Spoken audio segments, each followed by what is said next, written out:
and welcome to the Hollywood Dream Podcast, the podcast where we talk to film and TV professionals about their journey in the industry and their own Hollywood dreams, whatever that dream might be.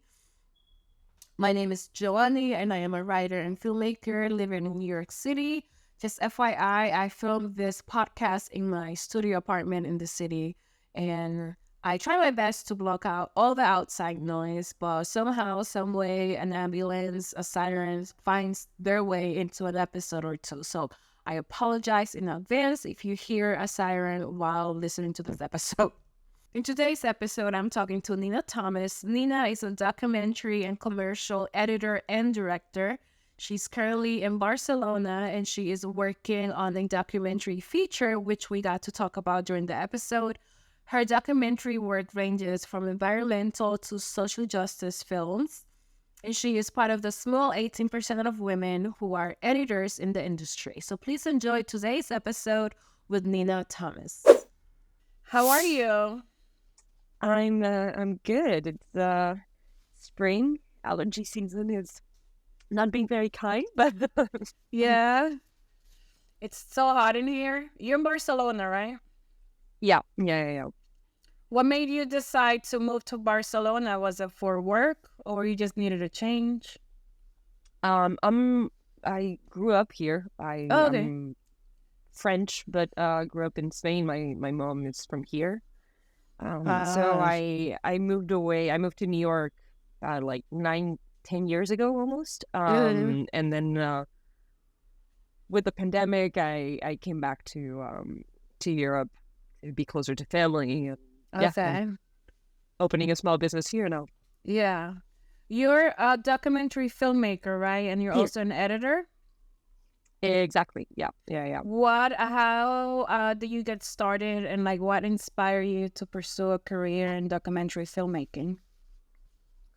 I'm not sure about documentary how it came to be, but it's always something that I've loved. I think there's a lot of very important subjects that need to be talked about, told, and like documentary gives you this opportunity to actually talk to people and be out there and speak about very important issues. So and film has always been like a passion of mine.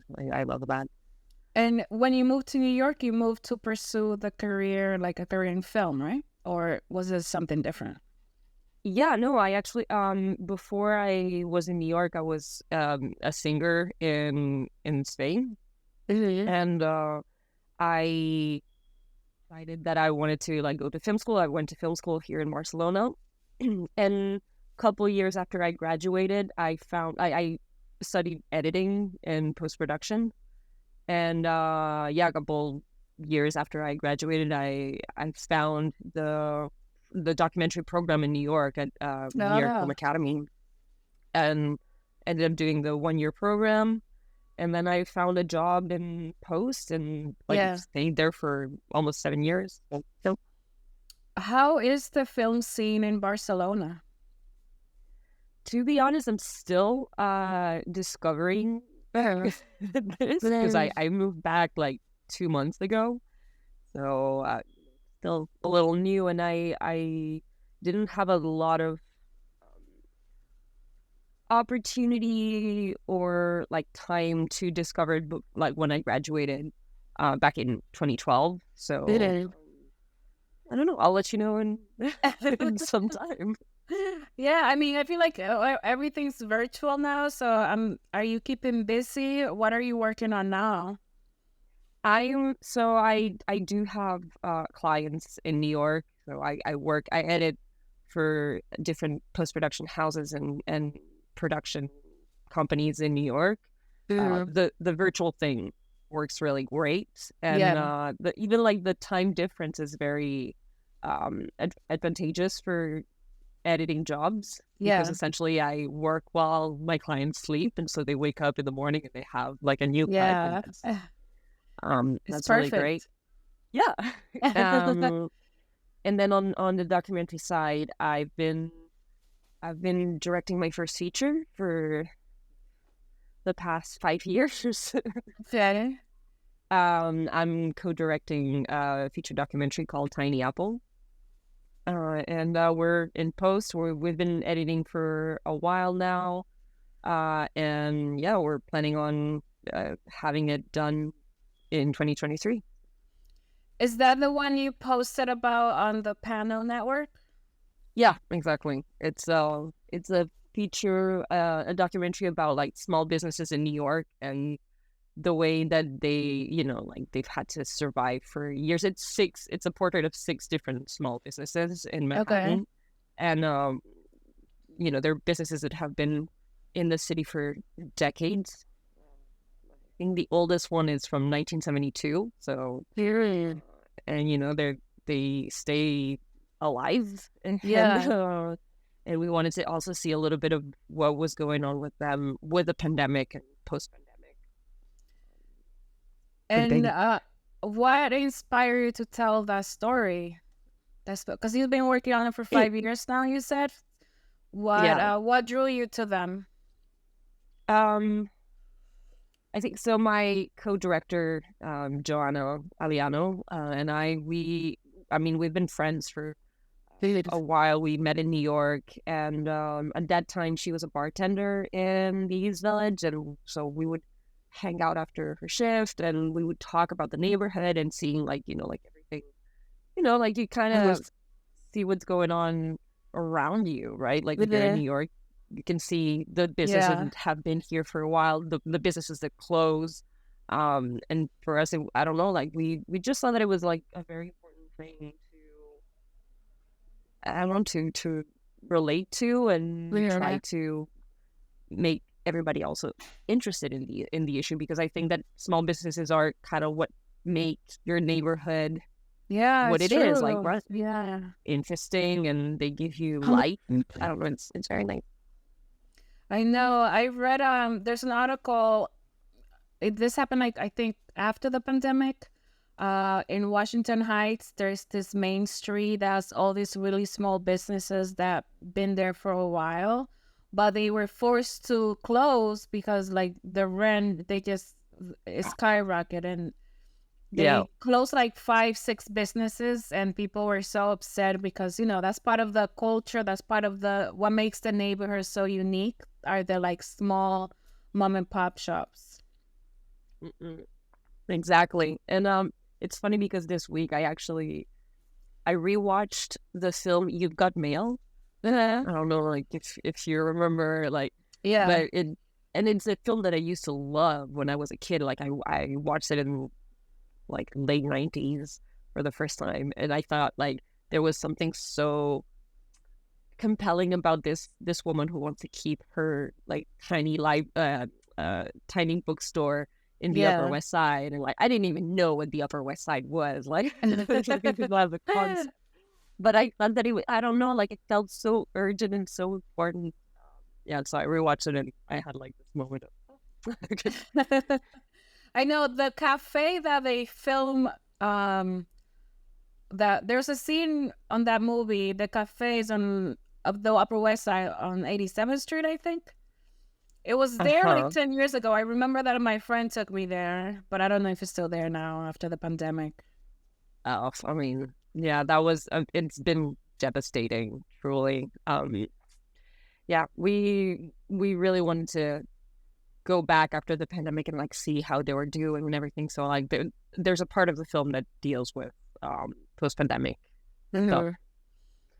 How, as a filmmaker and like a creative person, how do you approach the creative process when you're working with a client for like a commercial or whatever you're editing, as opposed to when you're working on your own projects and working on your own films? That's a very good question. I think it's it really depends on the clients. Like when I work with for other people, essentially editing.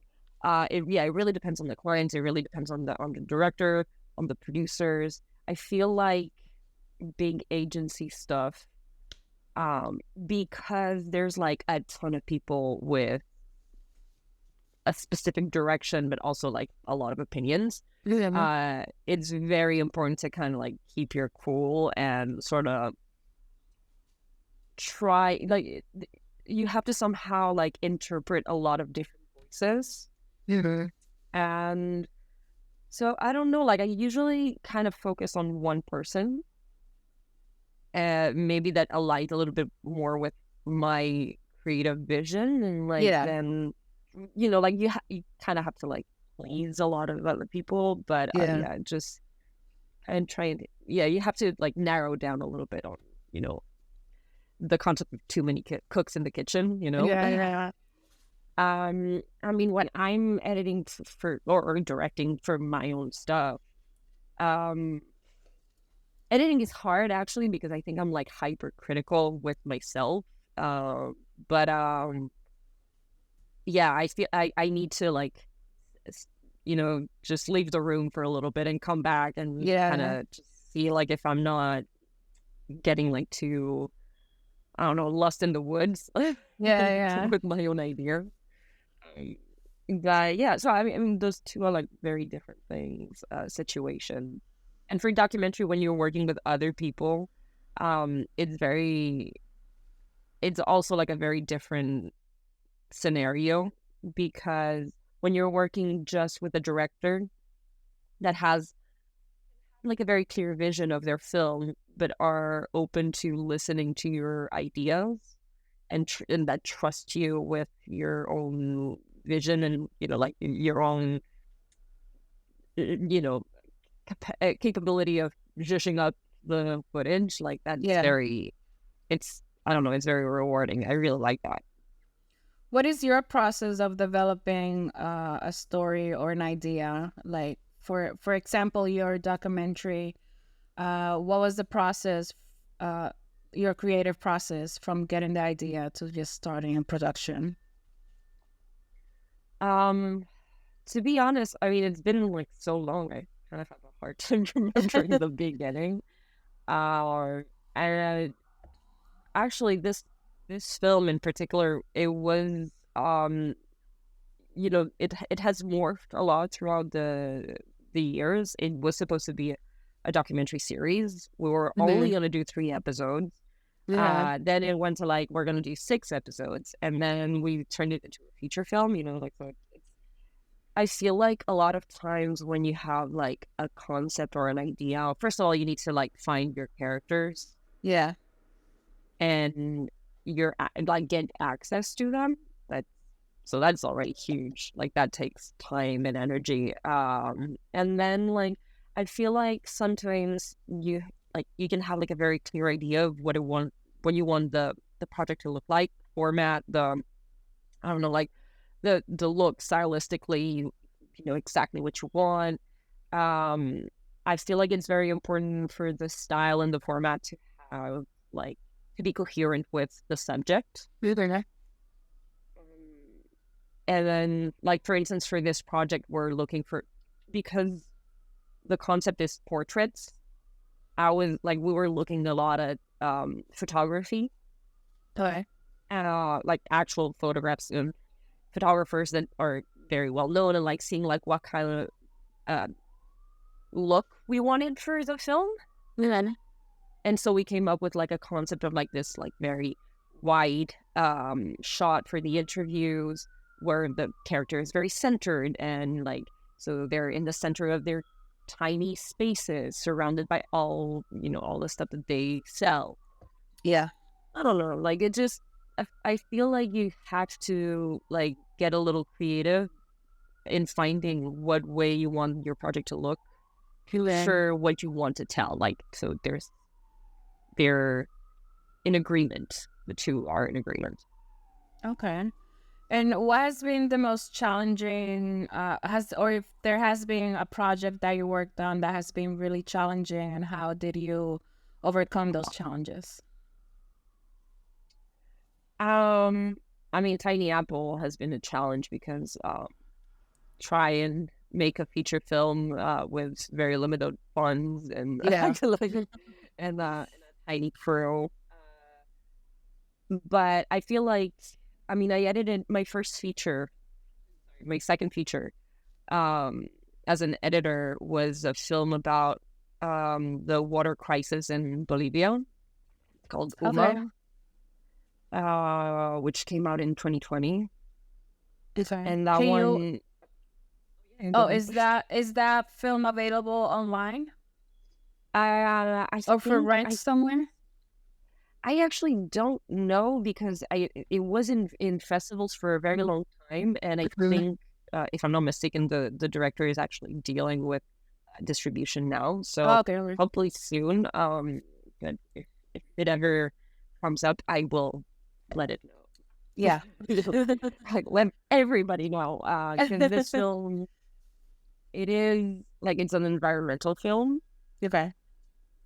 with a touch of political stuff and corruption and like Mhm. it's a lot of layers. Um, so it took us about like 2 years to edit it, which is a lot. Mhm. Uh, doing it like on the side. We both had like the director and I both had main jobs, and we had to do it like on the evenings and weekends and vacation, and it was arduous. Um, like as a first, second, it was her first feature as a director as well. So kind of like trying to figure out stylistic ways of telling the story that might have that weren't like quite clear at the beginning of production, and so like in post production, we had to make a lot of decisions together. Yeah. Um, so I think it was like very challenging, but at the same time very interesting, and I think we both learned a lot during the process. Okay. I know. Editing is. I mean, that's your career, so it's probably easy for you. But for me, it takes me a while to edit, and I use Premiere, and it just takes me forever. It's so hard. I mean, mind you, I like this is something that I haven't really like admitted.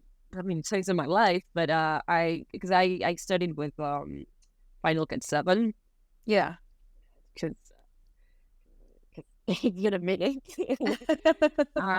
And then I studied with Avid, and when I was at my interview for my job in post in New York, and they told me that they edited with Premiere, I was just like, oh yeah, totally, like I totally. And then it took me like 2 weeks. I was just like looking through like all the Yeah. Oh, tutorials. YouTube And University. like I had touched it a few times, but it was not like I was not as comfortable as Yeah. I was with Avid at the time or with Final Cut 7. But like if you put enough time and energy into it, like you get it. I know. I almost bought a laptop that had Final Cut. Okay. But I was like, I'm not trying to learn this all over again because I already like learned Premiere. I mean, I know the basics. I know how to put like an episode together and do manual things. But I'm like, I am not trying to spend a whole week again trying to learn Final Cut. So I just bought Yeah. a different model that didn't have an editing software. I mean, it's obviously it's very interesting to learn about stuff like that, but it is a lot of energy. Like if you don't really need to, Yeah. like it's fine. It's funny. I've been thinking of like how many times have I had to like reinvent myself in that way, like just like learning new stuff. Post production is a lot about always staying like updated Mhm. in order to stay relevant and function like so you can be functional in your job, Yeah. and it's very interesting to learn new stuff, but it's also quite exhausting and Yeah. unconsuming. Whatever. What is your like ultimate goal in that industry? Like what is the one thing that you would like to do more than anything? I feel like I'm gonna do like a lot of things. So, I had I directed my first music video in 2019 and loved the experience. I mean, I used to be a musician. I did that professionally. I have like a very strong connection to music, and I've always loved music videos. Like I grew up with MTV, and like Yeah. that was all that I watched for the entirety of my like teenage years. That was it. Um, so I don't know. Like I feel like I definitely want to do more of that. Mhm. I have also been trying to get more into writing. Um, but that takes a lot of time, and you have to like really be, like dedicated to it. And Yeah. I think that that's going to be more like a thing that I will do whenever like I have a moment. But and I would love to direct more, essentially. But I think that ultimately I decided to be an editor so I could be a director at some point. Although I Yeah. love editing, and I don't think that I will ever stop doing that. Mhm. But I think that directing is really good. I've always loved the the energy that on set. Um, in documentaries, I love that, but I do love fiction. The energy that you have on set with the crews. Yeah. When doing fiction, like I think there's something magical that happens, and you can end up like finding family It's true. in those situations. Yeah. Anyway, You mentioned you were a singer. What type of singer were you? I had a band that did folk Americano kind of vibe, and Yeah. then like we got a little bit more into rock and roll, just kind of classic rock and roll. Towards the end, when we got like a bigger band. Okay. Is there any advice you would give someone that wants to pursue a career in film and either post-production, getting into editing, or just in filmmaking in general? Like, what advice will you give them? Um, Unfortunately, I think I mean, people need to be like very aware that this is a super demanding career in general. I think it's very important to surround yourself with um, just good people, because you're gonna be working a ton. Yeah. So might as well be working with people that you actually like, Yeah. and that are supportive of your goals. I think it's very important. Like, well, make friends in film school. If you ever go to film school, make friends in film school. Super important.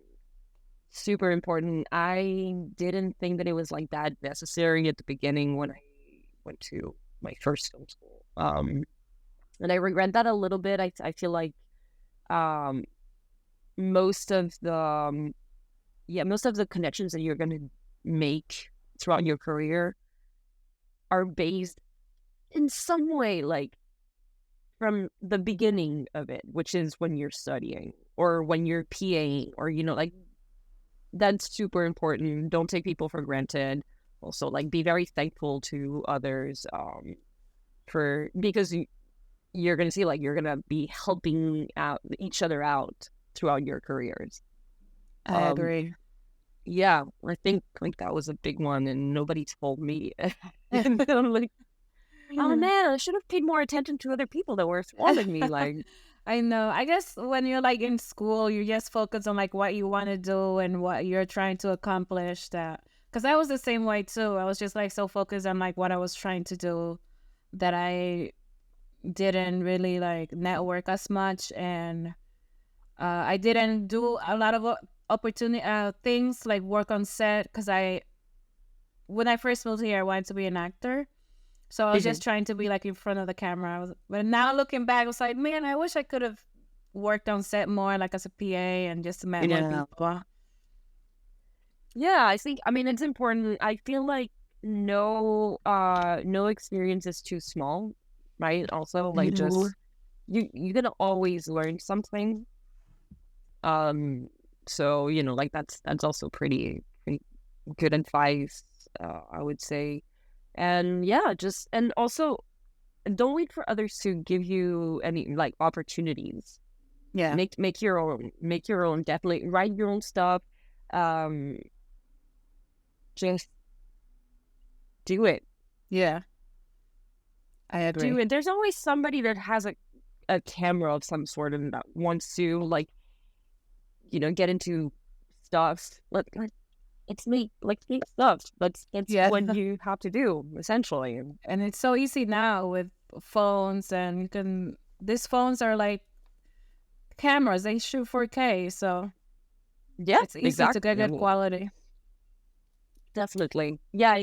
I think we're definitely closer to that now, to at least equality in like equity in opportunities that we can create ourselves. Yeah.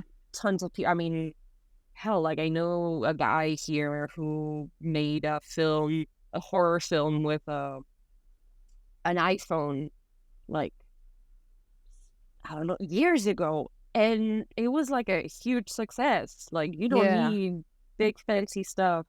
Just do it. I know. I agree. Before we finish, I want to be respectful of your time. I usually do this rapid fire question round with everyone. It's 2 minutes, and they're only questions about you, so you can't get anything wrong. Will you be up for it? Yeah, go ahead. Okay. I'm going to set the timer. You have 2 minutes, and the number to beat is 20. Best advice you've ever received?